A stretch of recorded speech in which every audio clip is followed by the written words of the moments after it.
आजचा आपला तिसरा दिवस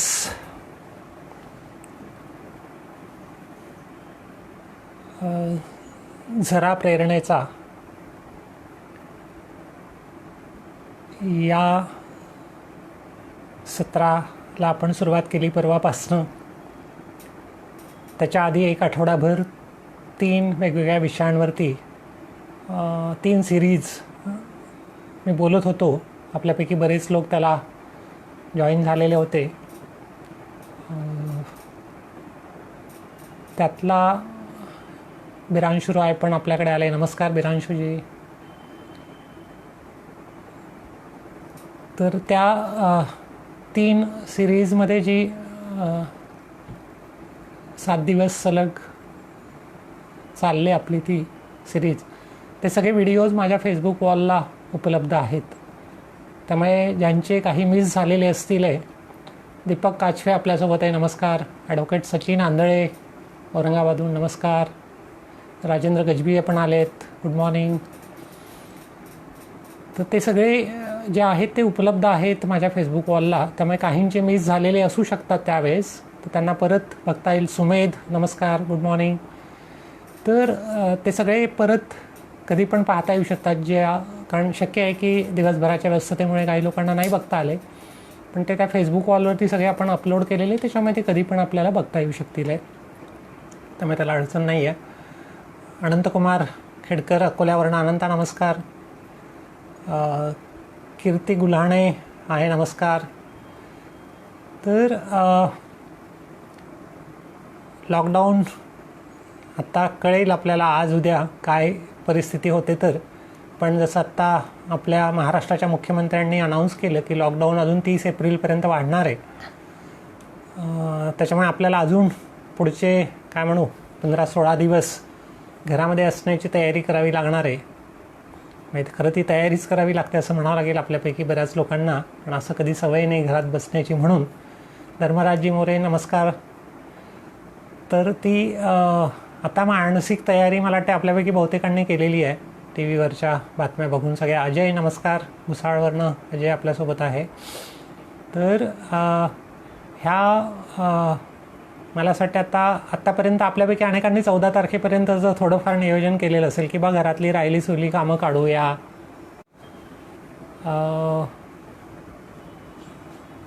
बऱ्याच लोकांनी जसं आपण पाहत आलो सोशल मीडियावरती की कोणी बा 1 वाटी तांदूळ घेतले तर किती दाणे निघतात ते, किंवा एका याला काय आहे वगैरे वगैरे असला सगळा हिशोब करण्याची कामं पण काही लोकांनी केलेली आहे. पंकज रामगावकर पण आपल्यासोबत आले. नमस्कार पंकज. तर मिलिंद काक आपल्यासोबत जॉईन झाले. नमस्कार मिलिंदजी. तर असल्या सगळ्या काय म्हणू आपण त्याला टाईमपास ॲक्टिव्हिटी, वेळ घालवण्यासाठी काही ना काहीतरी उद्योग, ज्याला म्हणूया रिकामे उद्योग, जे एरवी आपण कधी विचार पण नसता केला, तर अशी कल्पकता, क्रिएटिव्हिटी आपल्याला अनेकांच्या जगण्यामधनं दिसते डेफिनेटली. म्हणजे ते नक्कीच चांगलं आहे, काय अडचण काही नाही त्याच्यामध्ये. या निमित्ताने आपण जरा जागरूक होतो. पण मला असं वाटतं की जसं आत्ता परवा पण मला वाटतं मी बोलता बोललो होतो की आत्ता बाहेर जायला बंदी आहे, पण आतमध्ये जायला तर काही बंदी नाही आपल्याला. आणि बाहेरचं जग जेवढं मोठं आहे आपल्यासाठी, मला वाटतं त्यापेक्षा खूप विस्तीर्ण असं जग आतमध्ये आहे आपल्या, आणि जे आपल्यापैकी अनेकांसाठी अज्ञात आहे असं मी म्हणेल. आपण कधी तिकडे शिरलोच नाही, कारण कायम आपण बाहेरच प्रवास करत राहिलो. त्यामुळे आत्ता या वाढलेल्या लॉकडाऊनचा आपण आणखीन जरा, मला असं वाटते ज्यांनी सुरुवात केलेली असेल आतल्या प्रवासाला, काही ना काही स्वरूपात मला वाटते बहुतेकांच्या बाबत झालेली असणार सुरुवात, पण ती जरा आणखीन आतल्या जरा जेवढ्या गोष्टी बघून येता येतील आपल्याला. कारण पुन्हा एकदा लॉकडाऊन संपल्यानंतर पुन्हा आपण आपल्या सगळ्या बाहेरच्या वातावरणात आणि इकडे तिकडे जायला लागू. त्यामुळे कदाचित ते शक्य होणार नाही. मे बी माहिती नाही शक्य होईल की नाही. आपल्यापैकी अनेकांना ती प्रायोरिटी नसणार आहे, पण आत्ता ते शक्य आहे आपल्याला आतमध्ये जाणं. आणि राजेंद्र गजबेंनी दिलं आहे की बा त्यांची मुलगी श्रावस्ती 5 वर्षाची आहे, ती पण ऐकते, तिला काही मार्गदर्शन केलं तर बरं होईल. म्हणजे मी आत्ता गोष्टी सांगतो आहे खरं, त्या मे बी आत्ता ती छोटी असल्यामुळे कदाचित सगळं नाही समजणार तिला, पण मे बी कानावरनं काही गोष्टी जात गेल्या तर त्याचा केव्हा ना केव्हा तरी काय म्हणू आपण, जसं बी आपण टाकत गेलो, सगळ्याच बिया उगवतात असं होत नाही, पण काही ना काही बी कुठेतरी रुजेल, आपल्याला माहिती नाही, वी डोंट नो दॅट की which seed is going to कुठलं बी जे आहे त्याचं वृक्षामध्ये रूपांतर होणार आपल्याला माहिती नाही. त्यामुळे आपलं काम आहे की बिया टाकत जाणे, समजा काय म्हणू, आणि त्यातलं खूप सारं वाया जाणार आहे असंही आपण गृहीत धरायचं आहे. म्हणजे मला निसर्गाचा नियम जो कळलेला आहे निसर्गाकडे बघून, तर आपल्याला असं दिसते की एका झाडाला समजा असं म्हणूया आपण, कडुलिंबाचं झाड आहे, त्याला लिंबोळ्या आणि ज्याच्यापासून लिंबाचं झाड तयार होऊ शकते अशा बिया किती येतात एका लिंबाच्या झाडाला. आपण म्हणजे असा उद्योग जर केला या रेखांपणामध्ये तर असं लक्षात येईल आपल्याला कदाचित हजारो लाखो बिया येतात. आता त्या लाखो बियांपैकी त्या प्रत्येक बीमध्ये क्षमता आहे पुन्हा एक कडुनिंबाचं झाड तयार करण्याचं, बरोबर आहे. त्या सगळ्या खाली पडतात. आता प्रत्यक्षामध्ये एका लिंबाच्या झाडाच्या लिंबोळ्यापासनं जे म्हणू आपण कडुनिंबाच्या ज्या बिया आहेत शेवटी वाळून ज्या तयार होतात त्याच्यापासून किती नवीन कडुनिंबाचे वृक्ष तयार होतात असा हिशोब काढला तर आपल्याला असं दिसेल कदाचित लाखभर बियांमधनं एखाद दुसराच वृक्ष तयार होतो. उरलेल्या लाखभर बिया ह्या वेस्ट झालेल्या असतात त्या अर्थाने, असं म्हणूया आपण. म्हणजे काय म्हणू, बीचं वृक्षात रूपांतर होण्याच्या संदर्भामध्ये त्या वेस्ट झालेल्या असतात. त्याचा बाकी इतर कुठे ना कुठे काही ना काही उपयोग होतो, नाही असं नाही काही, पण मुळात त्या ज्यासाठी बनलेल्या आहेत एका नवीन वृक्षाला जन्म देण्यासाठी, तर त्या मात्र वेस्ट झालेल्या असतात. त्यामुळे निसर्गामधला वेस्टेज रेशो जर आपण पाहिला तर आपल्याला असं दिसते की लाखोंमधलं एखादं यशस्वी होते, बाकी सगळे त्या अर्थाने अपयशी होतात. नमस्कार आशिष भीमणवारजी. जर आपण समजा मानवी पुनरुत्पादनाचा विचार केला की स्त्रीच्या शरीरामध्ये असलेल्या ओव्हरीमधून 1 ओहम बाहेर पडतो दर महिन्याला, आणि पुरुषांच्या वीर्यामधून जे स्पर्म्स असतात, शुक्रजंतू आपण ज्याला म्हणतो मराठीमध्ये, त्यांची संख्या बिलियन्समध्ये असते. ओके, आता गरज असते फक्त एका स्पर्मची मानवी काय म्हणू नवीन अस्तित्वाला जन्म देण्यासाठी, पण प्रत्यक्षामध्ये असतात एका ml मध्ये बिलियन्स असतात स्पर्म. त्यातला फक्त एकच स्पर्म खरं गरजेचा असतो, पण उरलेले सगळे वेस्ट जातात. त्यामुळे आपल्याला निसर्गामधला हा जो वेस्टेज रेशो जर लक्षात आला, आणि मला माहिती नाही पण मला ते पक्कं कळलं, आणि त्याच्यामुळे काय म्हणू आपल्याला त्याला फ्रस्ट्रेशन कधी येत नाही त्याच्यामुळे, की निसर्गामध्ये एवढा वेस्टेज रेशो आहे. त्यामुळे एक प्रयत्न यशस्वी होण्यासाठी कदाचित 1000 प्रयत्न करायला लागतात. म्हणजे एका कडुनिंबाच्या बीचं एक कडुनिंबाचं झाड तयार होण्यासाठी एका झाडाला लाखो बिया यायला लागतात, त्यातले एखाद्याचंच रूपांतर होते, उरलेल्या अनेक वाया जातात, वाळून जातात, बकऱ्या खातात, आणखीन काय काय होते सगळं. तीच गोष्ट आपण जे म्हणालो ते मानवी पुनरुत्पादनाबद्दल आहे. त्यामुळे उरलेलं सगळं वेस्टेज आहे. त्यामुळे आपण जेव्हा आपल्या स्वतःच्या आयुष्याचा विचार करतो, आपलं कसं असते की एकदा प्रयत्न केला आणि त्याच्यात यश आलं पाहिजे, समजा साधारणपणे असं आपलं हे असतंय. आलं तर चांगलीच गोष्ट आहे, काही वाईट नाही आहे त्याच्यामध्ये, पण आपल्याला हे लक्षात घ्यायला पाहिजे की खूप साऱ्या गोष्टी ज्या असतात त्या दिशेने आपण जात असतो, हळूहळू पुढे जात असतो, आणि बरेचसे प्रयत्न हे वाया गेलेले असतात.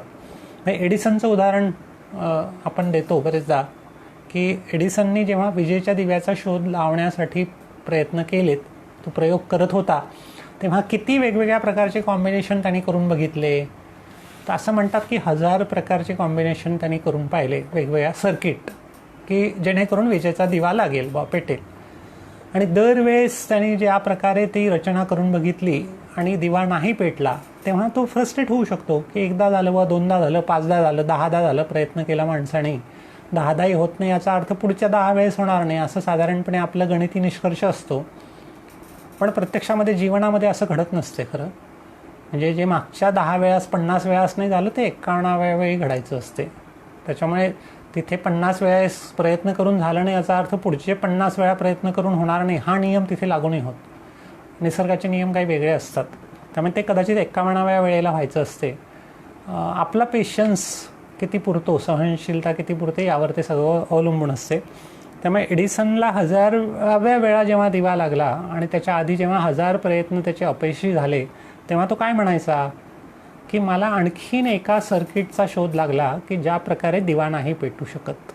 ओके, तो असं नाही म्हणाला अरे याही वेळेस करून पाहिलं पण नाहीच जमलं, मग किती वेळा करून पाहायचं, असं म्हटलं तर फ्रस्ट्रेट होणार नाही का. पण आपण या पद्धतीने जर विचार करायला लागलो, मला असं वाटतं दिस इज द माइंडसेट. हा ॲटिट्यूड आपला लागणार आहे आपल्याला आयुष्यामध्ये यशस्वी व्हायचं असेल तर. त्याच्याशिवाय आपल्याला पुढे नाही जाता येणार आहे आयुष्यामध्ये. अनेक प्रयत्न आपले अयशस्वी होऊ शकतात, पण ती सगळी यशाची पायरी असते, पुढे जाणं असते ज्याला आपण म्हणूया. तुषार अहमदनगरहून आपल्यासोबत जॉईन झाला. नमस्कार तुषार. तर बेसिकली काल मी माझ्या आयुष्याची कथा सांगत असताना मराठी विषयाबद्दल आपण बोललो आणि मी माझा प्रवास जो सिंदखेडराजासारख्या छोट्या गावामधनं 8वी 9वीपासून जो सुरू झाला तो आजपर्यंत मराठी विषयाच्या संदर्भात काय मला उपयोग झाला आणि आज पण काय उपयोग होतो आहे त्याच्या संदर्भामध्ये मी बोललो. आत्ता मी जरा दुसऱ्या विषयाबद्दल बोलतो की या सगळ्या अकॅडमिक्सचा आपल्या आयुष्याशी काय संबंध आहे आणि मला काय त्याचा उपयोग होतो आहे. मी असं म्हणालो की मी गणितामध्ये सेकंड हायेस्ट होतो बोर्डामधनं. 150पैकी 149 मार्क होते. आत्ताच्या पिढीला असं वाटेल काय 149 एक तर कमी पडला, आम्हाला तर 150पैकी 150 आहेत. आणि म्हणजे मे बी आत्ता जसं मी उल्लेख केला की तरी 100पैकी 100 मार्क मिळवणारे मागच्या वर्षी मला वाटतं एकेका बोर्डात कदाचित 1000 2,000 विद्यार्थी असावेत की नाही. साधना पाटील आपल्यासोबत आहे. नमस्कार. तर बेसिकली त्या काळामध्ये असं व्हायचं नाही, म्हणजे 149 असूनही मी दुसरा होतो. दयानंद गडीकर आलेले आहे. Good morning. तर मला आठवते 10व्या वर्गाच्या बोर्डाच्या परीक्षेमध्ये असं होतं काहीतरी की 7पैकी कुठलेही 5 प्रश्न सोडवा अशी सूचना होती वर दिलेली. कुठल्या तरी मला आठवत नाही अल्जेब्रा की जिओमेट्री कुठल्या तरी पेपरची गोष्ट आहे ती. ती सूचना मी काय वाचली नाही आणि काय झालं त्या पेपर सोडवण्याच्या नादामध्ये त्या सूचनेकडे दुर्लक्ष झालं आणि मी 7चे 7 प्रश्न सोडवून टाकले आणि ते वेळेच्या आत झाले माझे. संपल्यानंतर परत जेव्हा मी चेक करायला लागलो पेपर माझा लिहून झाल्यानंतर तर असं लक्षात आलं अरे आपलं चुकलं. आता आपण 5 विचारले होते, यांनी बोर्डाने 5 सोडवायला सांगितले होते, आपण तर 7 सोडवले. जरा थोडंसं घाबरलो मी, मला काय करावं कळलं नाही. मग आमच्या तिथे इन्व्हिजिलेटर म्हणून जे सर होते त्यांना सांगितलं सर असं असं झालं. मग त्यांना पण जरा काळजी पडली. ते असं म्हणाले की आता तुझे सोडवून तर झाले 7 प्रश्न, आता खडाखोड नाही करता येणार आणि शक्य आहे की बोर्ड तपासताना मार्क देताना पहिले 5 तपासेल आणि समजा त्याच्यात तुझी काहीतरी चूक झालेली असेल आणि शेवटचे 2 तुझे बरोबर असतील तरी ते तपासल्या नाही जाणार आणि मग तुझं नुकसान होऊ शकते अशाने. म्हटलं आता करणार काय, असं जरा त्यांना जरा काळजी वाटायला लागली. पण मला माहीत नाही, पण मला तेव्हा सांगितल्याचं आठवते की मी म्हणालो सर काय तसा काय प्रॉब्लेम नाही आहे, म्हणजे बोर्ड कुठले तरी 5 प्रश्न तपासेल ना, कुठलेही 5 तपासले तर हरकत नाही काही, पहिले क्रमाने तपासू द्या की कुठलेही तपासू द्या. मी असं म्हणाल आहे म्हणजे गमतीत मग मी असं म्हणतो आहे त्याचा उल्लेख असा करतो आहे की बोर्डाने 7पैकी 5 प्रश्न सोडवायला सांगितले होते, कुठलेही 5.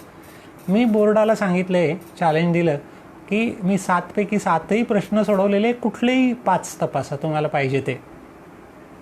I believe that kind of confidence is required for success. आणि तो आत्मविश्वास आपल्याला लागतो, स्वतःवरती लागतो. गणित माझा अतिशय आवडीचा विषय होता. त्यामुळे 11वी 12वीला माझं PCBM होतं. बायोचं पुस्तक घेतलं की झोप यायची खरं, आणि ती झोप जाण्यासाठी मग गणिताचं पुस्तक उघडून बसावं लागायचं. म्हणजे अशी साधारणपणे स्थिती होती माझी. कारण गणित आवडायचं खूप लहानपणापासून, माहिती नाही, पण गणित हा अतिशय आवडीचा विषय होता आणि आत्ताही तो आहेच आहे. आत्ताही गणित मला आवडतं आहे अतिशय.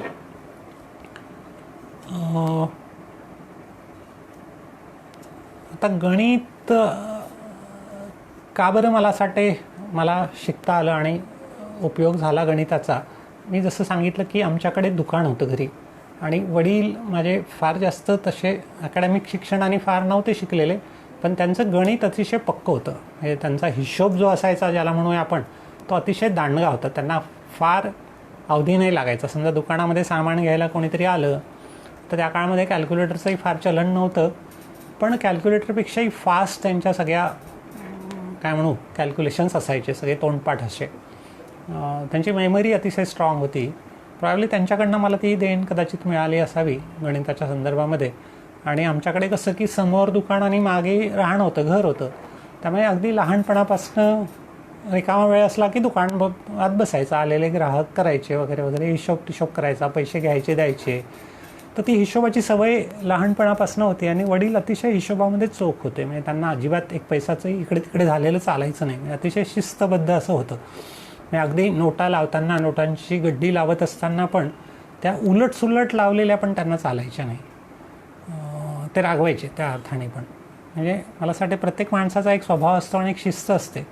पण त्या शिस्तीचा फायदा हा होतो आहे की म्हणजे आता मला आठवते की जेव्हा 12वी नंतर 1 वर्ष मी दुकान सांभाळलं, वय कमी होतं त्याच्यामुळे मेडिकल कॉलेजला जॉईनिंगला वेळ होता, मग घरचं दुकान सांभाळलं. मग बरेचदा पर्चेसिंगला मी जायचो. आमच्यापासून सिंदखेडरायापासून जालना एक 25-30 किलोमीटरवरती, किंवा कधी अकोल्याला जायचो, तिथनं जवळपास 100-150 किलोमीटर. मग घरून पैसे घेऊन जायचे. तेव्हा काय सगळे कॅशचेच व्यवहार असायचे. पैसे घेऊन जायचे, जे काय असतील ते 10-20 हजार 25 हजार, तिकडे जाऊन परचेस करायचं सगळं आणि संध्याकाळी रात्री उशिरापर्यंत केव्हा तरी वापस पोचायचं शेवटच्या. आणि काही सामान घेऊन काही ट्रान्सपोर्टमध्ये टाकून वगैरे वगैरे सगळं. बॅगमध्ये जेवढे पैसे नेलेले सकाळी, आलेली बिलं सगळी, काय काय वस्तू घेतल्या त्या सगळ्या, आणि संध्याकाळी बॅगमध्ये शिल्लक असलेले पैसे, वापस आणलेले पैसे, याचा हिशोब झाला पाहिजे. आणि त्याच दिवशी झोपायच्या आधी झाला पाहिजे रात्री, आणि तो जुळला पाहिजे. त्याच्यामध्ये अगदी 1 रुपया 8 आण्याचा पण फरक पडायला नको, ही शिस्त होती. आणि मला असं वाटते तेव्हापासून मग ती जी काय सवय लागली हिशोबाची, ती आजतागायत कायम आहे. म्हणजे आत्ता मध्यंतरी आम्ही 2005मध्ये आम्ही एक सायकल यात्रा काढली होती. एक 40 जण सहभागी झालेलो होतो. त्या सायकल यात्रेचे एक 3-4 कोऑर्डिनेटर जे होते त्यापैकी एक मी होतो. आणि ती यात्रा जी काढली होती आम्ही, विनोबांचं गीताई जे पुस्तक आहे, गीतेचं मराठीमध्ये रूपांतर केलेलं विनोबांनी, त्याला 75 वर्ष पूर्ण झाली होती. आणि त्या 75 वर्ष पूर्ण झाल्याच्या निमित्ताने एक सायकल यात्रा प्रचार प्रसाराच्या दृष्टीने, गीताई आणि गीताईतले विचार, एक सायकलनी आम्ही निघालो. विनोबांचं जे कर्मक्षेत्र आहे पवनार आश्रम वर्ध्याला, तिथून सुरुवात केली. आणि मग कुठपर्यंत जायचं तर विनोबांचं जे काय म्हणू आपण त्याला, जन्मगाव आहे गागोदे, अलिबागच्या जवळ, पेन तालुक्यामध्ये आहे मला असं वाटते, मुंबईच्या जवळ, तिथपर्यंत जायचं. तर एका बाजूने आम्ही तिथपर्यंत गेलो, पवनारवरून वर्धेवरनं सुरुवात करून, म्हणजे वर्धा, अमरावती, अकोला, जळगाव, धुळे, नंतर काय मला वाटते की बोधा, नाशिक, मग तिकडे जव्हार, मोखाडा, भिवंडी, ठाणे, आणि मग तिकडनं कोकणात उतरलो, पनवेल आणि असं सगळं. आणि मग परतीच्या रस्त्यावरती पनवेलवरनं मग परत पुण्यात आलो, पुण्यावरनं मग नगर, औरंगाबाद, जालना, जालन्यावरनं मग परत आम्ही इकडे आय बिलीव्ह की परतूर, पाथरी मार्गे परळी, अंबेजोगाई, लातूर, मग नांदेड, किनवट, असं करत करत पांढरकवडा, यवतमाळ, आनंदवन आणि नागपूरला शेवट केला. असा राऊंड टूर 28 दिवस आहे, काय म्हणू 58 दिवस, 40 सायकल यात्री, जवळपास 3000 किलोमीटर, असा सगळा प्रवास केला आम्ही. त्यामध्ये एक आमच्याकडे प्रयासकडे एक गाडी होती तेव्हा, टेम्पो ट्रॅव्हलर. त्या गाडीमध्ये खूप सारं साहित्य भरलेलं होतं, पुस्तकं, खास करून विनोबांची पुस्तकं, इतरही, श्यामची आई आणि इतर ज्याच्यापासून आयुष्य बदलेल अशी पुस्तकं. आणि मग आम्ही जायचो रस्त्याने शाळा कॉलेजेसमध्ये, मुलांशी बोलायचो, काही पब्लिक मिटिंग घ्यायचो, कार्यक्रम सादर करायचो. तर सायकलिंगच्या सोबत काही आणखीन काय म्हणू आपल्याला त्याला, काही सायकल पंक्चर झाली तर टाकायसाठी, कोणी थकलं, आजारी पडलं तर एक आमच्यासोबत 1-2 गाड्या पण होत्या मालवाहू, सामान सगळ्यांच्या बॅगा भरायला. मुक्कामाच्या ठिकाणी गेले की त्या बॅगा भरायच्या आणि असं सगळं. तर असा सगळा तो प्रवास रोज साधारणपणे 50-60 किलोमीटर सायकलिंग व्हायचं. आणि दिवसभरामध्ये 4-6 कार्यक्रम करायचे आहेत निदान. मी सायकलवरती काही दिवस असायचो आणि मेजॉरिटी माझा वेळ जो असायचा तो गाडीमध्ये असायचा. कार्यक्रमांवरती माझा जरा जास्त भर होता. बरेचदा की सायकल यात्री कार्यक्रम सुरू करून पुढच्या प्रवासाला निघायचे, मी मात्र मग तो कार्यक्रम पूर्ण करायचो. आणि मग पुढे जायचो. त्यामुळे बरेचदा सायकली पुढे आणि आमची पुस्तकांची गाडी थोडी मागे. तर असे 4-6 कार्यक्रम दिवसभरात. तर मला आठवते ती पहिली वेळ असेल ती यात्रा, गीताई यात्रा ज्याला म्हणूया आपण, ती की त्यावेळेस पहिल्यांदा मी जरा विदर्भाच्या बाहेर पडलो आणि मग महाराष्ट्रभरात पोहोचलो. जवळपास मला वाटते त्यावेळेस 2005मध्ये 1-1.5-2 लाखाची पुस्तकं आम्ही पोहोचू शकलो लोकांच्या हाती. की अगदी विनोबांचं गीताई 2-3 रुपयाचं पुस्तक किंवा 2-4-5 रुपयाची पुस्तकं, अशी अगदी छोट्या किमतीची पुस्तकं अशी लोकांपर्यंत पोहोचवण्याचं काम. पुस्तकांबद्दल बोलायचं, एक जनरल आत्ता जसं बोलतोय मी, असं ओव्हरऑल एकूण आयुष्याच्या संदर्भातले एक चांगले विचार जरा मुलांपर्यंत पोहोचवायचं काम करायचं. असे सगळे कार्यक्रम त्या दरम्यान करायचो आणि मग पुढे जायचो असं. तर त्यावेळेस बरेचदा रात्री झोपायला 12-1 वगैरे पण व्हायचा. आता पुस्तकांचा हिशोब आणि हे सगळं ठेवणं माझ्याकडे होतं. त्यामुळे तो जो घरी जी शिस्त लागलेली होती लहानपणची, मी सांगत होतो वडिलांची शिस्त, की हिशोब त्या रात्री झोपण्यापूर्वी त्या दिवशीचा क्लोजिंग झालं पाहिजे. जसं असते ना बँकेचं आणि आर्थिक सगळे व्यवहार करणाऱ्यांचं, की क्लोजिंग त्याच दिवशी, ते उद्या नको जायला. त्यामुळे रात्री कितीही वाजो, कितीही थकलेलं असो, हिशोब हा पूर्ण त्याच दिवशी झाला पाहिजे. त्या 58 दिवसात मला असं वाटतं ती शिस्त मला पाळता आली. लहानपणची जी सवय आणि जो वडिलांचा संस्कार असेल तेव्हा जरा लहान वयात जीवावर यायचं. काय 2 रुपयेच तर फरक पडला आहे, काय फरक पडते 2 रुपयाचा, पण ते वडिलांना नाही चालायचं. ते 2 रुपयांचा फरक पण जुळला पाहिजेच असा त्यांचा स्वभाव होता. तर ती शिस्त आयुष्यभर कामी येते. त्यामुळे 1 रुपया पण इकडे तिकडे गेलेला नाही चालत. म्हणजे खर्च करण्याबद्दल त्यांची नाण असायची, पण चहा घेतला, पेढे खाल्ले, कुठेतरी सिनेमा पाहिला, तर ते आले हिशोबात येणं महत्त्वाचा पार्ट आहे. आपल्यापैकी किती लोक असा हिशोब ठेवतात आहे आपल्या घरचा सगळा खर्च, ज्याला आपण म्हणूया. तुम्ही टाकू शकता कॉमेंटमध्ये. हिशोब ठेवण्याच्या 2 पद्धती असतील मी असं म्हणेल. एक ज्याला आपण म्हणतो कॅशबुक, कदाचित आपल्यापैकी अनेक लोक लिहित असतील. कॅशबुक म्हणजे काय, की आज हा खर्च झाला, एवढा झाला असा. ओके. दुसरा जो आहे त्याच्या पुढचा जो पार्ट आहे, ज्याला आपण अकाउंट्समध्ये लेजरिंग म्हणतो, की ह्या महिन्याभरात मग भाजीपाल्यावरती किती झाला, किराण्यावरती किती झाला, दुधावर किती झाला, आणखीन जे काय आपले खर्चाचे हेड्स आहेत, प्रवासावरती किती झाला. तर अशा प्रकारचे लेजरिंग ज्याला म्हणता येईल, असं करणारे आपल्यापैकी किती लोक आहेत. समजा आत्ता जे व्ह्युअर्स आहे, तुम्ही तुमच्या कॉमेंटमध्ये टाकू शकता की हो मी असं लेजरिंग पण करतो आणि माझ्याकडे आहे मागच्या वर्षभराचा 2 वर्षाचा असा हिशोब उपलब्ध आहे. स्वतःच्याच घर खर्चाचंच म्हणतो आहे मी आत्ता तर जो आहे तो. कारण आपल्याकडे अनफॉर्च्युनेटली माझं जे निरीक्षण आहे, आता इतका सगळा फिरतो, इतक्या लोकांशी बोलतो, अशा प्रकारे हिशोब ठेवणारे लोक फारच कमी असतात. म्हणजे दुर्दैवाने कमी असतात. कारण आपल्यामध्ये गणित तेवढं पक्कं रुजलेलं नाही आपल्यामध्ये, मेजॉरिटी लोकांमध्ये. शेतकऱ्यांचा आपण विचार केला तर शेतकऱ्यांकडे अशा प्रकारचा हिशोब नसतो. फार कमी लोकांचा हिशोब असतो. आत्ता जसं काही लोक, पण हा हिशोब ठेवल्याचा फायदा हा होतो ज्याला म्हणून आपल्याकडे डेटा असेल तर आपल्याला प्लॅनिंग काहीतरी करता येईल. त्यामुळे आपल्याला समजा आर्थिक काही नियोजन करायचं असेल तर आपल्याला या सगळ्या गोष्टी लागतात आणि त्या बारकाईने लागतात, तपशिलात लागतात. आता तुषारने लिहिलं आहे आपल्यासोबत, तुषार आहे नगरवरनं, किंवा हिशोब ठेवतो म्हणून तो. अनंत कुमार खेडकरांनी लिहिलं आहे गीताई माऊली माझी तिचा मी बाळ नेमता. ओके. गीताईची ओळ जी आहे, सुरुवात विनोबांनी जी सुरुवात केली ते त्यांनी लिहिलेलं आहे. पण हे लेजरिंग अतिशय महत्त्वाचं. मागे मी मध्यंतरी मेळघाटातल्या ज्या आदिवासी गोंड आणि कोरकू समाज तिथे जास्त आहे, तिथे गावातल्या महिलांसाठी आम्ही काही प्रशिक्षण कार्यक्रम घेतले की ज्या शिकलेल्या नाही आहेत फारशा, किंवा 2रा-4था वर्ग आहे किंवा न शिकलेले आहे. आणि त्यांना हे अकाउंटिंग ज्याला म्हणूया, कारण आपण मागे मी बोललो आहे आपल्या सकाळच्या सेशनमध्ये 10:30च्या मागच्या आठवड्यातल्या सिरीजमध्ये, की आपल्याला स्किल्स असले पाहिजे आपल्यामध्ये वेगवेगळे, आपल्याला आयुष्यात पुढे जायचं तर एक स्किल जे आपल्यामध्ये जरा मिसिंग आहे ते अकाउंटिंग स्किल आणि प्लॅनिंग स्किल्स ज्याला म्हणूया. आपल्याकडे हिशोबीपणा नाही आहे फारसा. म्हणजे आपण असं कधी फार अकाउंटिंग नाही करत आणि त्याच्यामुळे आपल्याला कळत नाही की कुठे चाललं आहे आणि काय चाललं आहे.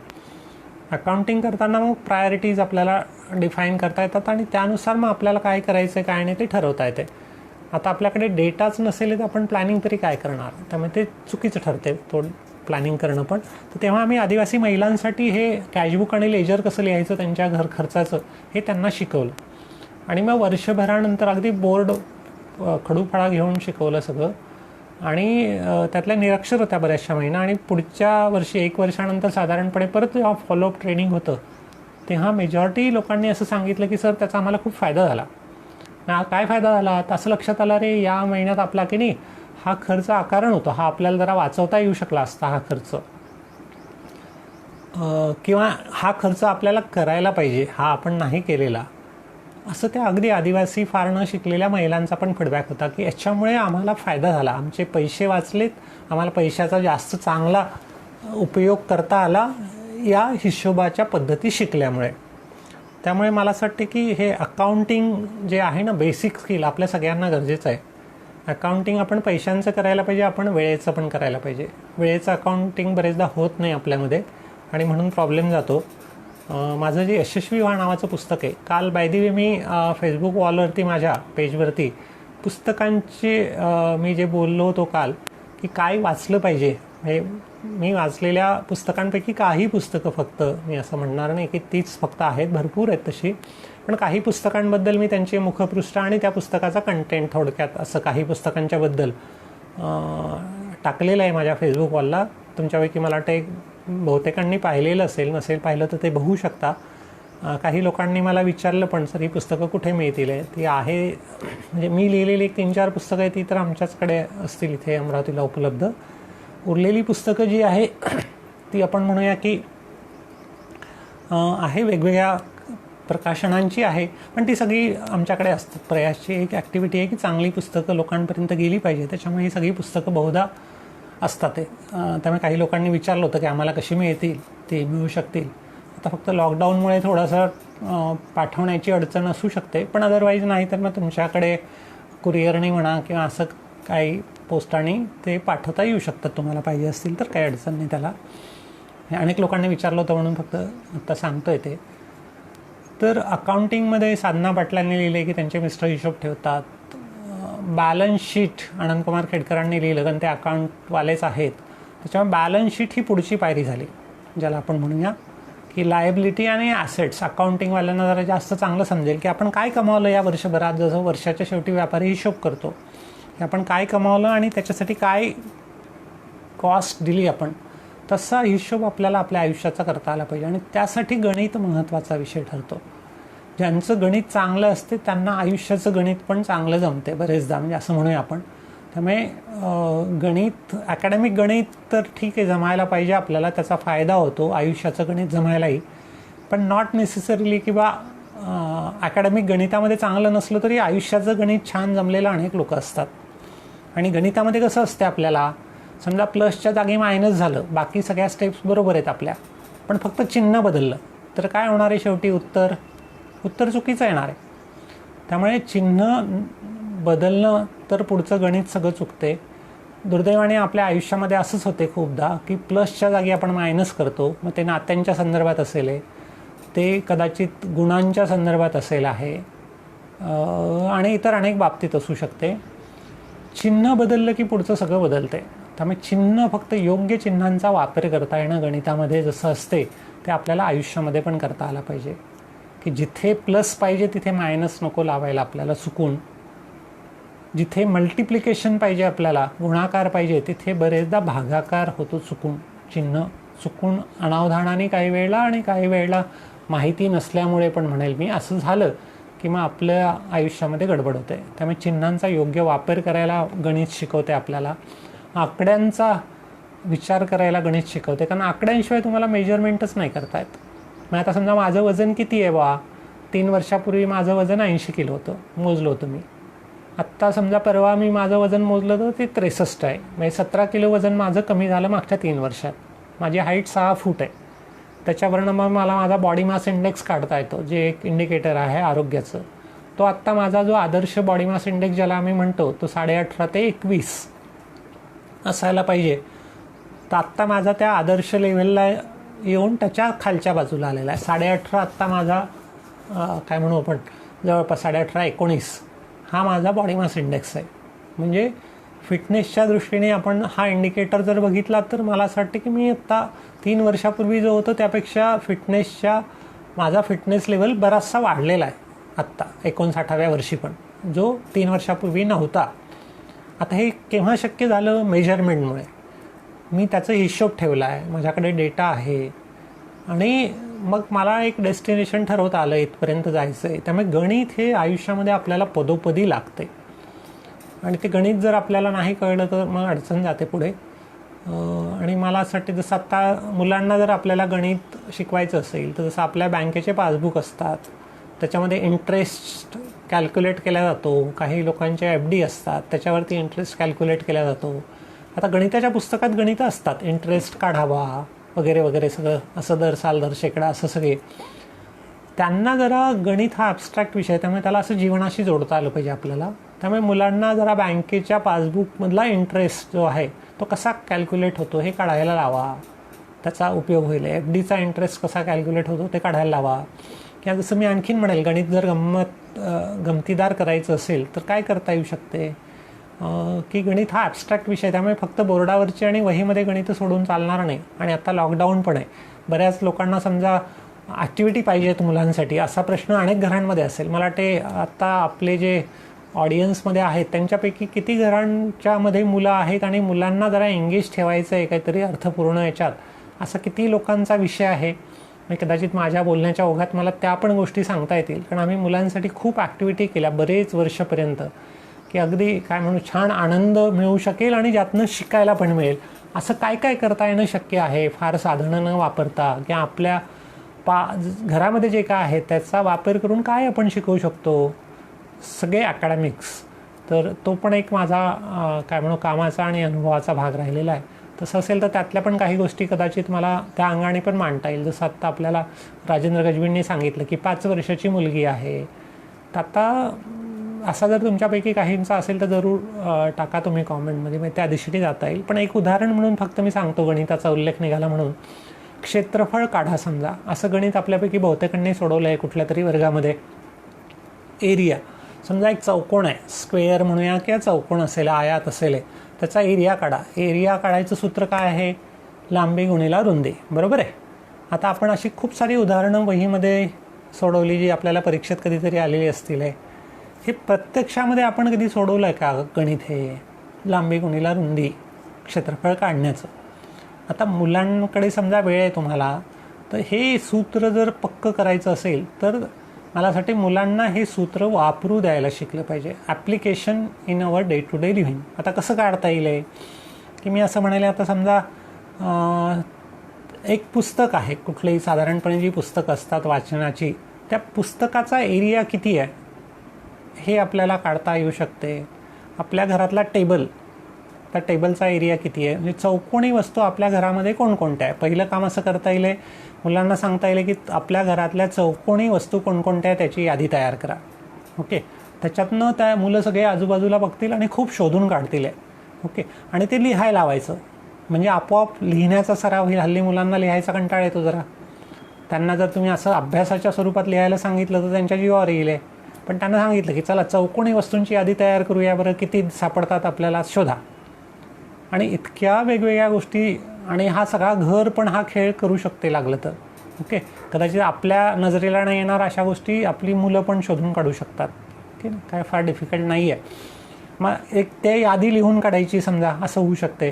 मग पुढे हा खेळ होऊ शकतो की चला आपण आता या वस्तूंचा एरिया मोजू. ओके, मग एरिया मोजण्यासाठी काय लागणार साधन? आपल्याला स्केल किंवा टेप लागणार फार फार, तर ह्याच्या पलीकडे काही लागणार नाही आहे. मग समजा आता आपल्या घरातली टाईल आहे, घराला बसवलेल्या टाईल्स आहेत, त्या एका टाईलचा एरिया काढायचा आहे आपल्याला समजा. ओके, मग काय करायचं? त्याची लांबी मोजायची, त्याची रुंदी मोजायची, आणि हे सूत्र आहे लांबी गुणिला रुंद. हे आता मुलांना समजा त्या वयातले जर असतील हे कॅल्क्युलेट करणं, गुणाकार साधा, तर तो गुणाकार होतो, म्हणजे गणित होतं त्याच विषयामधनं त्यांचं. ओके, लिहिण्याचा पाठ झाला याच्यात. आणि मग आता समजा एरिया काढला एका टाईलचा, मग आता या रूममध्ये किती टाईल्स आहेत सगळ्या, मग ते आपण काढूया. आणि मग त्यावरनं या रूमचा एरिया किती ते निघेल आपल्या, बरोबर आहे. असं एकदा जर का तुम्ही मुलांना सांगितली ही ॲक्टिव्हिटी, आणि त्यांना सांगितलं की आज दिवसभरात ज्या घरातल्या सगळ्या चौकोनी वस्तू आहे त्यांचा एरिया काढा. छान अगदी काही न करता टी व्ही बी व्ही सगळं पाहणं सोडून ते बऱ्यापैकी एंगेज होऊ शकतात असल्या ॲक्टिव्हिटीजमध्ये. समजा सर्कल आहे, गोल सर्कल म्हणूया, वर्तुळाचा एरिया आपण म्हणूया, पाय आर स्क्वेअर या सर्कम्फरन्स 2πr जे फॉर्म्युले आहेत. समजा एक ज्या वयामध्ये हे असतात, अगदीच 5-6 वर्षाच्या मुलांना नाही जमणार, पण ज्यांना थोडंसं बेसिक गणित येते त्यांच्यासाठी हे असू शकते. मग अशा गोल वस्तू कोणकोणत्या आहेत घरातल्या, चला त्या मोजूया, त्याचा सर्कम्फरन्स काढूया, त्याचा एरिया काढूया, ठीक आहे नाही. मग आपल्या घरातला बल्ब असू शकेल, आपल्या घरातली बांगडी असेल, अजून काय काय गोष्टी असू शकतात आपल्या घरातल्या गोल. मग मुलं शोधायला लागतील की गोल वस्तू काय काय आहेत. मग असं तुम्ही उदाहरणं घ्या ना घरामधले. ट्रायंगल आहेत, ठीक आहे नाही, किंवा आपण ज्याला म्हणू क्यूब असेल, घरातले क्युबिकल्स काय काय आहेत. व्हॉल्यूम काढता येऊ शकतो आपल्याला त्या अर्थाने. म्हणजे अशा अनेक गोष्टींचा एरिया आपल्याला काढता येऊ शकतो. And that becomes very interesting. T व्हीचा एरिया किती आहे, पुस्तकाचा किती आहे, मोबाईलचा किती आहे, आणि काय काय काय नाही करता येणार, तर ह्या सगळ्या गोष्टी करता येणं शक्य होऊ शकते गणिताचा. हे बेसिकली मला त्याच्यामुळे गणित फार सोपं वाटलं. गणितामध्ये मला कधी फार अभ्यास नाही करावा लागला. आणि सुदैवाने मी जसं म्हणालो, आत्ताही मला आयुष्याचं गणितही मला बऱ्यापैकी जमते असं मी म्हणतो. कारण शेवटी असं आहे की आदर्श आणि व्यवहाराची सांगड पण घालायला लागते. नुसत्या आदर्शाच्या आधारे पण आपल्याला जगता येत नाही, आणि व्यवहार पण होऊ शकतो. तुषारने लिहिलं क्रिकेट खेळाडूंचा बॉल, येस असं असू शकते. एक व्हॉल्यूम पण त्याचा आपल्याला काढता येऊ शकतो. ओके. मेजरमेंट असेल समजा की लिटर आहे, मीटर आहे, की आंघोळीला बा किती लिटर पाणी तुम्हाला लागते. सपोज एका माणसाला एवढं लागते, घरातल्या सगळ्यांना मिळून आंघोळीला किती पाणी लागते, दात घासायला किती पाणी लागते ते मोजायला लावा. मोजण्यासाठी सोपं आहे. आपल्याकडे समजा काय पाण्याच्या बॉटल असतात, वॉटर बॉटल 1 लिटरच्या वगैरे, त्याच्यावर बरेचदा मार्क पण असतात. तर असं सगळं आपण करू शकतो की झाडाला किती पाणी घातलं बा, आणि त्याचा रेकॉर्ड ठेवायला सांगू शकतो. म्हणजे मग लिहिण्याचा सराव होतो, गणित शिकल्या जाते. ॲक्टिव्हली काहीतरी मुलं कायमचं शिकतात. मग त्यांच्या फार मागे लागण्याची गरज पडत नाही. मला वाटते पालकांना ह्या सगळ्या गोष्टी शिकण्याची गरज असणार आहे. त्यामुळे आम्ही आमच्या संस्थेच्या अंतर्गत, प्रयास अंतर्गत जे मुलांसाठी उपक्रम राबवायचो त्याच्यामध्ये ह्या सगळ्या गोष्टी करायचो. आणि मला स्वतःला बेसिक इंटरेस्ट असल्यामुळे अशा बऱ्याच नवीन नवीन गोष्टी त्यातनं आम्ही शोधून काढलेल्या. आता त्याच्याबाबत फार खुलत जात नाही. पण गणित मी जसं म्हणालो लहानपणीपासनं दुकान आणि ते सगळं असल्यामुळे माझं गणित पुढे पण पक्कं राहिलं असं मला वाटते. गणितामध्ये अंदाज येतात, ते सगळे लॉ ऑफ प्रॉबॅबिलिटी येते. जसं आता करोनामुळे खूप भीती निर्माण झालेली सगळ्यांच्या मनात. रोज बातम्या येतात, आज और एक मौत हो गई, और एक का इजाफा हो गया. ओके. आणि आपल्या डोक्यामध्ये हे आकडे फिरत राहतात, आणि मग सगळ्यांना असं वाटत राहते की अरे आपल्याला आता करोना झाला तर आपल्यालाही मरावंच लागते. इथे परत गणित कामी येते. कसं गणित कामी येते मला, म्हणजे ते कोणालाही कामी येते की बा मी आता आकड्यांचा लगेच आला की हिशोब करतो की अमेरिकेमध्ये बा 5-5.25 लाख लोकांना समजा लागण झाली, संसर्ग झाला, त्यातला डेथ रेट जो आहे तो 20-22 हजार आहे. म्हणजे हे किती % आहे, माझं लगेच कॅल्क्युलेशन चालू होते. ते आकडे पाहत असतानाच, म्हणजे असं प्रोग्रॅमिंग झालेलं आहे, आकडे पाहत असतानाच कॅल्क्युलेशन चालू होते. जेव्हा 4.5 जर्मनीमध्ये बा 1.5 लाख लोकांना झालेला आहे, आणि मग किती हे झालेलं आहे त्याच्यामध्ये डेथ रेट किती आहे जर्मनीमध्ये आतापर्यंतचा टोल काहीतरी 2,500 आहे. याचा अर्थ किती % आहे, 1.7% वगैरे असेल बा. ओके. त्याच्यानंतर आपण म्हणूया की असं लगेच मी ते टी व्हीवरच्या बातम्या पाहत असताना माझं गणित हे चालू राहते असं काही पण बॅकग्राऊंडला.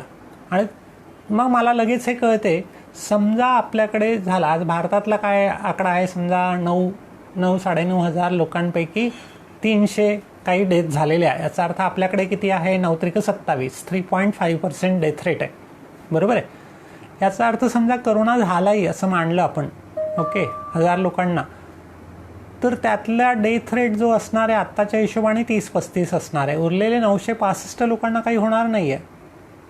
पण आज पॅनिक असं पसरलेलं आहे की करोना झाला म्हणजे मरतो माणूस. म्हणजे वरचेवर ही गोष्ट सांगत असताना, हे आकडेवारी बघत असताना पण ती तशी स्ट्राईक होत नाही आपल्याला, आणि मग पॅनिकी आपण बनतो. त्यामुळे हे जर आपल्याला निदान गणित कळलं, लॉ ऑफ प्रॉबॅबिलिटी ज्याला म्हणतो, की किती शक्यता आहे हे गणितातनं कळते. आणि त्याच्यामुळे मग आपलं पॅनिक किंवा भीती कमी व्हायला मदत होते. अरे ठीक आहे, झाला तरी 31-35 लोकांना जरा आहे धोका मृत्यूचा, त्यातही कोणाला आहे समजा एज स्पेसिफिक आपण डेथ रेट जर काढले तर कोणामध्ये जरा जास्त धोका आहे. बाहेरच्या देशांमध्ये आपण पाहिलं तर 60+ वाल्यांना जास्त आहे. आपल्या देशामध्ये आहे थोडे 50पेक्षा खालीवाले पण काही डेथ आहेत. पण जो overall age specific death rate जर आपण काढला तर आपल्याला असं लक्षात येते की 50च्या आतल्या लोकांना धोका मिनिमम आहे. तसा धोका जास्त जो आहे तो 60+, 50+ वाल्यांना जरा जास्त आहे. त्यामुळे मग आपली भीती कमी व्हायला मदत होते. गणिताचा असा आपल्याला व्यवहारात उपयोग होतो. जर गणित चांगलं असेल तर हे आपल्याला कळेल, नाही तर आपण मग और एक डेथ हो गई म्हटलं की आपण लगेच घाबरायला होते. तर गणिताचा असा आपल्याला पदोपदी उपयोग होतो खरं व्यवहारामध्ये. तिसरा विषय जो आहे विज्ञानाच्याबद्दल मी सांगेल, मला काय विज्ञानाचा उपयोग झाला आहे आयुष्यामध्ये.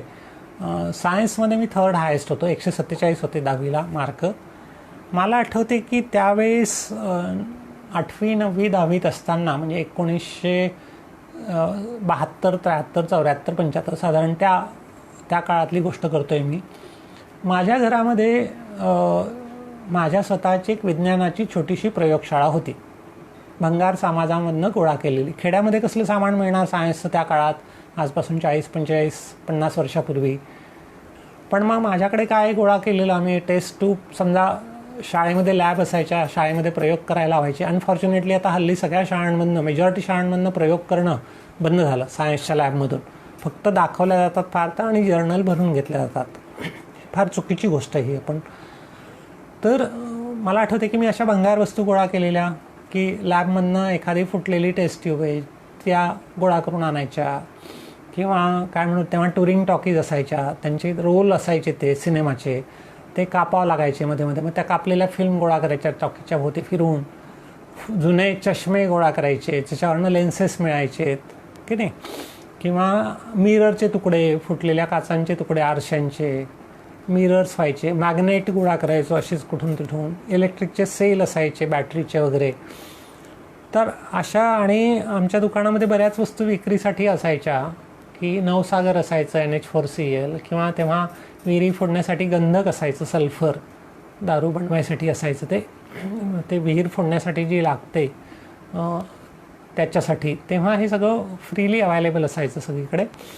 किंवा चुना असायचा, कॅल्शियम हायड्रॉक्साईड, खडू असायचा, ओके, कॉपर सल्फेट असायचं CuSO4 की जे झाडांना काय म्हणू जंतुनाशक म्हणून वापरलं जायचं.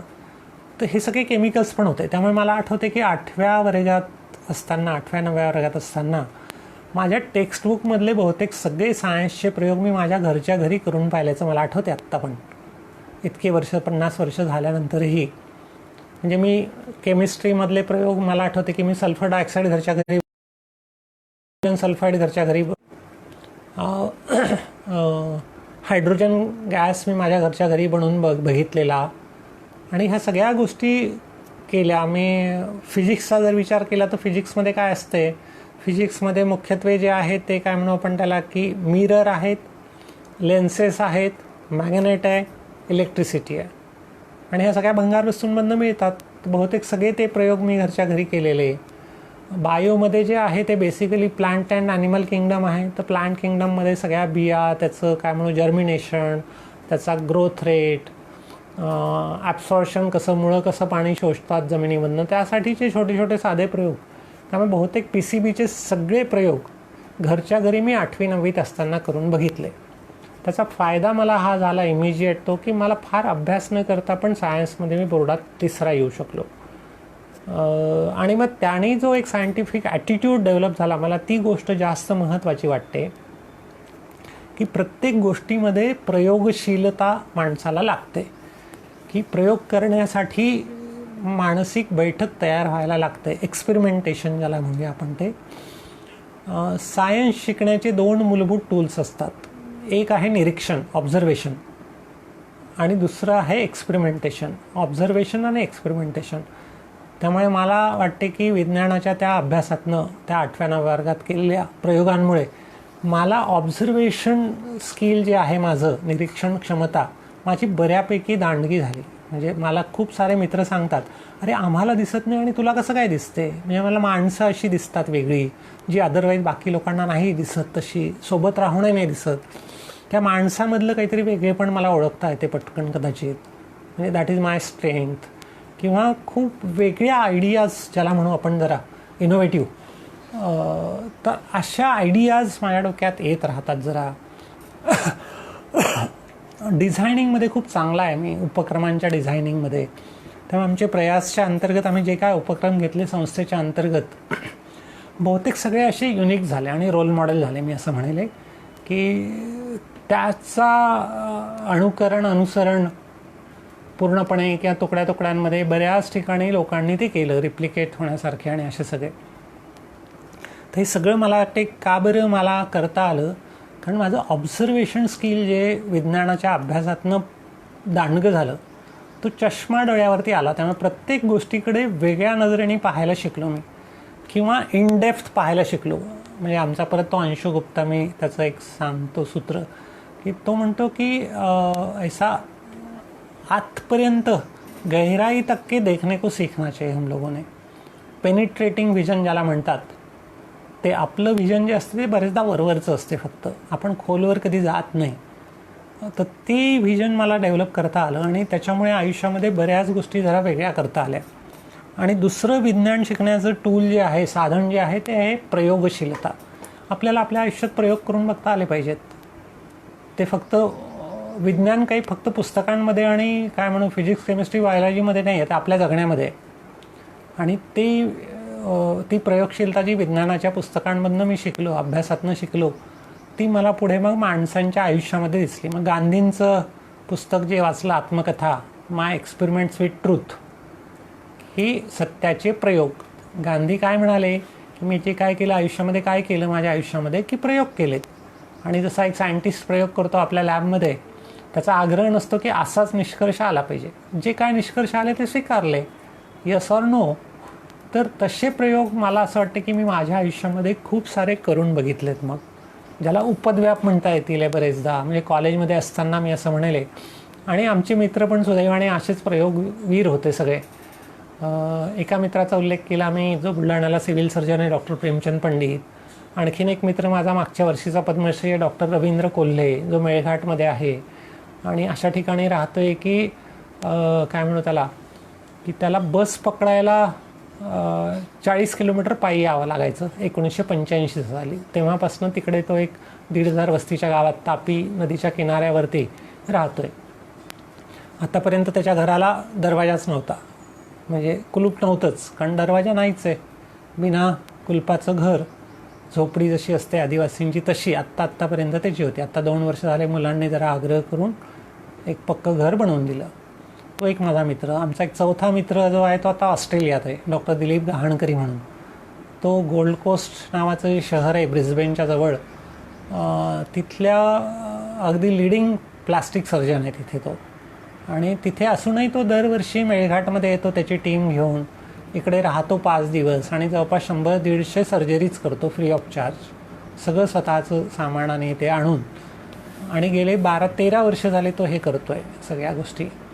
तर असा आमचा एक मित्रांचा गट होता आणि आम्ही सगळे मिळून इतके उपद्व्याप केले काल कॉलेजमध्ये असताना. चिकार, म्हणजे त्याच्याबद्दल आपण बोलूया उद्या परवा, कदाचित तुम्हाला पण गंमत वाटेल.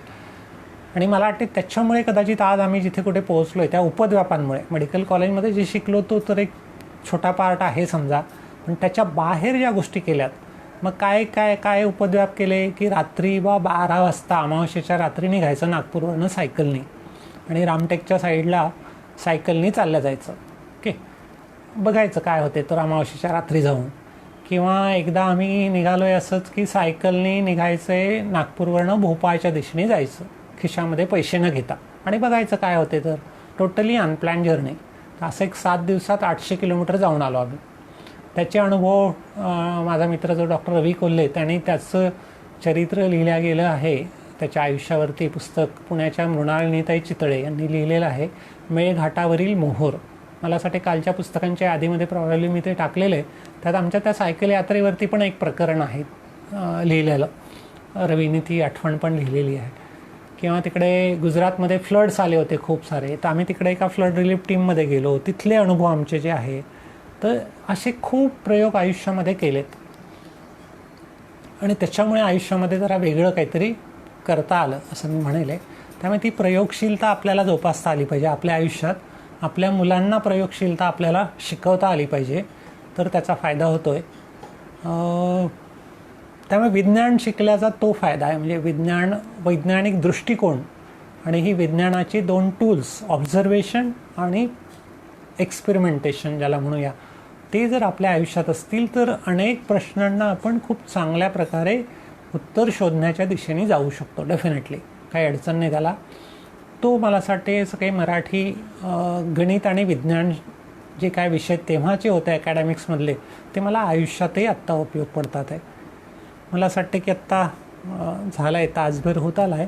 आपण आज या ठिकाणी थांबूया. उद्या मी माझ्या आयुष्यामध्ये जे काय प्रयोग केलेत, उपद्व्याप केलेत, की सकाळी उठून तिकडे धावायला जायचो मैदानावरती चप्पल न घालता, आणि काय काय असले भरपूर काय काय उपद्व्याप केलेत. गमतीदार गोष्टी आहेत त्या सगळ्या. खायचे प्रयोग केले, उपाशी राहण्याचे केले, बोलण्याचे केले, अगदी डिसेंबरच्या थंडीत तसं झोपण्याचे, चादर न घेता, खाली काही न घेता टेरेसवरती झोपण्याचा प्रयोग केलेला. असले चिक्कार उपद्व्याप आणि प्रयोग केले, आणि त्यातनं काय लर्निंग घडले त्याच्याबद्दल आपण बोलूया मला असं वाटते. तर उद्या परत 10:30 वाजता आपण या सत्रामध्ये भेटूया. एक आणखीन सांगून देतो की डायबिटीस रिव्हर्सलचा एक कार्यक्रम आम्ही सुरू केलेला आहे झूमवरती. दोन मीटिंग झाल्या आमच्या, काल आणि परवा.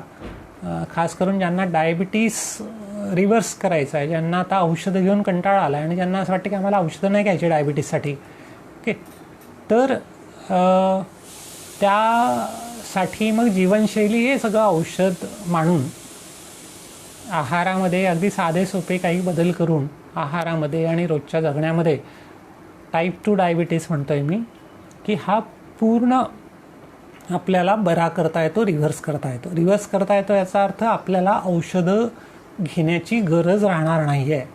आपल्याला फक्त एक राहणार आहे आयुष्यभर, की एक थोडीशी शिस्त, खाण्यापिण्याच्या काही सवयी आपल्याला कायमसाठी बदलाव्या लागणार आहे, आणि ते केलं तर डायबिटीस पूर्ण रिव्हर्स करता येतो. असं ऑलरेडी लॅन्सेट म्हणून आमचं जे जगभरातलं एक प्रसिद्ध जर्नल आहे वैद्यक क्षेत्रातलं, त्यामध्ये एक स्टडी पब्लिश झालेला, आणि त्याच्यावरती आपण बोललो आहे मागच्या आठवड्याभरात. आता आपण प्रॅक्टिकली ते करतो आहे. साधारणपणे 3 महिन्यासाठी ज्यांना कोणाला याच्यात सहभागी व्हायचं आहे, तर दर 2 दिवसाआड एक झूमवरती सेशन असेल आहे, आणि त्या सेशनमध्ये एक असाइनमेंट देऊ आम्ही काहीतरी, की आत्ता हे तुम्हाला करायचं आहे पुढचे 2 दिवस स्वतः. त्याचा काय परिणाम झाला ते बघायचं आहे स्वतःला, ते परत शेअर करायचं पुढच्या मिटिंगला. त्याच्यानंतर पुढची अजून एक असाइनमेंट देणार. असं साधारणपणे 4 आठवडे म्हणजे महिनाभर करणार आपण, आणि त्यानंतर पुढचे 2 महिने जे ते फॉलोअप असणार आहे. आणि टार्गेट आपलं फक्त माहिती मिळवणं नसणार आहे, आपल्याला आपले औषधांचे डोसेस कमी करायचे आणि बंद करायचे एक दिवस, ओके. त्यामुळे औषधांचे डोसेस मॉनिटर करता येतील, औषधांच्या डोसेसमध्ये बदल करता येतील, आणि टार्गेट आपलं असं असेल एक की आपल्याला नॉन डायबिटिक स्टेजमध्ये जायचं आहे. तर अशी ज्यांची इच्छा असेल, तुमच्या परिचित कोणी लोक असतील आणि ज्यांची तयारी आहे हे सगळं करण्याची, तर त्यांना जरूर माझ्या व्हॉट्सअपवरती स्वतःचे डिटेल्स पाठवायला सांगा. म्हणजे बाकी सगळ्या डिटेल्सबद्दल परत बोलूया आम्ही. परवापासनं खरं बॅच आमची सुरू होणार, ती जी असणार आहे ती. त्यासाठी काही तपासण्या आत्ता करणार आहे, त्यांच्या बेसिक ब्लड शुगर हे ते काय फरक पडला आपण त्याला एक सायंटिफिक पद्धतीने पण करणार आहोत, एक स्टडीसारखं, की महिन्याने, परत 2 महिन्याने, 3 महिन्याने काही तपासण्या होतील, आणि काय फरक पडला ते आपण डॉक्युमेंट करणार आहोत. आणि साधारणपणे लॅन्सेटमधलं जे काय सक्सेस रेट आहे त्या पब्लिश केलेल्या रिसर्च पेपरमध्ये, की निम्म्या लोकांचा डायबिटीस पूर्ण बरा झाला त्या प्रयोगामध्ये सहभागी झालेल्या. वेगवेगळ्या गट आहेत त्याच्यात. एका गटामधल्या 80% लोकांचा डायबिटीस बरा झाला. एक गट असा आहे की ज्यांच्या गटामधल्या 20% लोकांचा डायबिटीस बरा झाला at the end of 1 year. मला असं वाटतं की आत्ता जे काय आपण प्रयोग करतो आहे, 3 महिन्यामध्ये आपल्याला 50% लोकांचा, किमान म्हणजे that is the minimum target, 50% लोकांचा डायबिटीस हा पूर्ण रिव्हर्स करता येणं कदाचित शक्य होऊ शकेल, प्रोव्हायडेड मी म्हणाल तसं आहारातले बदल, आणि जे फार अवघड नसतील आहे. जे तुम्हाला रोज करता येतील, आयुष्यभर करता येतील, फार अडचण जाऊ नये त्याच्यामध्ये, ड्रास्टिक काहीच बदल नसतील आहे. नाही, झूम सेशनला कोणीही जॉईन नाही होऊ शकणार आहे. त्या झूम सेशनला फक्त जे रजिस्टर्ड लोक असतील आहे, ज्यांच्या आमच्याकडे हे असणार आहे, काय म्हणू त्याला, डेटा आलेला असेल, एक गुगल फॉर्म तयार केलेला आहे, तो आज आम्ही सगळ्यांना पाठवतो आहे ज्यांना सहभागी व्हायचं आहे त्यांना. आणि आपण एक त्याला सायंटिफिक स्टडीसारखा पण त्याला करतो आहे. म्हणजे तो इन्फॉर्मेटिव्ह सेशन नाही आहे. म्हणजे इन्फॉर्मेटिव्ह सेशन्स जे आहे ते ऑलरेडी आपल्या फेसबुक लाईव्हला झालेले आहेत. त्यामुळे ज्यांना कोणाला सहभागी व्हायचं त्यांना आधी ते फेसबुक लाईव्हचे सगळे सेशन पाहायला सांगा. ते एक प्री रिक्विसिट असेल आहे. आणि त्याच्या पुढचा पार्ट आपण करणार आहोत ॲप्लाइड पार्ट जो आहे तो त्या डायबिटीस रिव्हर्सल प्रोग्रॅममध्ये. त्याशिवाय आणखीन असं पण एक कल्पना आलेली आहे, जस्ट तुमच्यासोबत शेअर करतो आणि तुम्ही मला टाका कॉमेंटमध्ये, की आम्ही जे इथे वर्कशॉप घ्यायचो वेगवेगळे, तर तसे वर्कशॉप आता लॉकडाऊन अजून वाढते, म्हणजे डेफिनेटली असं दिसते. त्यामुळे अजून एक 14 दिवसांचा अवधी मिळतो आहे. तर मग हा आपल्याला आता ऑनलाईन अशा काही वर्कशॉपसाठी वापरता येईल का, ते झूमवरती असू शकेल. खास करून असे विषय जे आहेत, एक नाती घट्ट करूया, रिलेशनशिप मॅनेजमेंट तो एक विषय आहे. अँगर अँड इगो मॅनेजमेंट, म्हणजे तुम्ही जर मला जर असं टाकलं आहे कॉमेंटमध्ये की हो मला या विषयामध्ये इंटरेस्ट आहे आणि चालेल, तर त्याचा उपयोग पडेल. त्यामुळे रिलेशनशिप मॅनेजमेंट आहे, अँगर अँड इगो मॅनेजमेंट आहे, पब्लिक स्पीकिंग अँड अँकरिंग असू शकतो एक विषय, लिडरशिप अँड मॅनेजमेंट एक विषय असू शकतो, तर न्यूट्रिशन एक विषय असू शकतो, म्हणजे फूड हॅबिट्स ज्याला म्हणूया तो असू शकतो, योगा, एक्झरसाइज, फिजिकल फिटनेस असा एक विषय असू शकतो वर्कशॉपचा विषय. तर असं मग एक निवडक लोकांसाठी झूमवरती आपल्याला हे सेशन्स घेता येऊ शकतील. साधारणपणे पुढच्या 1-2 दिवसात आपण ते सुरू करूया.